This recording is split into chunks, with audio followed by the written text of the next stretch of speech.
வணக்கம். இன்னைக்கு ரொம்ப ஒரு முக்கியமான தினம். நம்ம எல்லாருமே விழிப்புணர்வு அடைய வேண்டிய ஒரு தினம். இன்னைக்கு என்னன்னா உலக யானைகள் தினம்.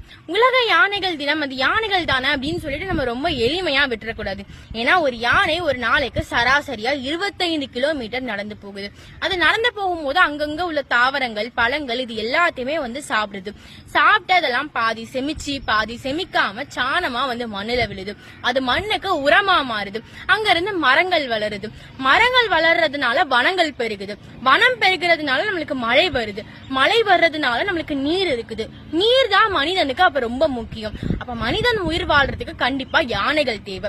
நம்ம தமிழ்ல மொத்தமா யானைகளுக்கு 60 பெயர்கள் இருக்குது. இந்த மாதிரி விஷயங்கள்லாம் நம்மளுக்கு புத்தகங்கள் படிச்சாதான் தெரிய வரும். இப்ப இதை பத்தி பேசும்போது எனக்கு ஒரு விஷயம் ஞாபகம் வருது. நம்ம காலங்காலமா யானைகள் மேல ஒரு பழி போட்டுக்கிட்டு இருக்கோம். என்னன்னா பாரதியாரோட இறப்புக்கு காரணம் யானைகள் தான் அப்படின்னு சொல்லிட்டு. ஆனா அது உண்மை இல்ல. பாரதியார் உடல் நல குறைவால தான் இறந்து போனாங்க. வனத்துக்கு யானை தேவை, நம்ம மனத்துக்கு புத்தகங்கள் தேவை. ரெண்டுமே நமக்கு ரொம்ப முக்கியம். நன்றி.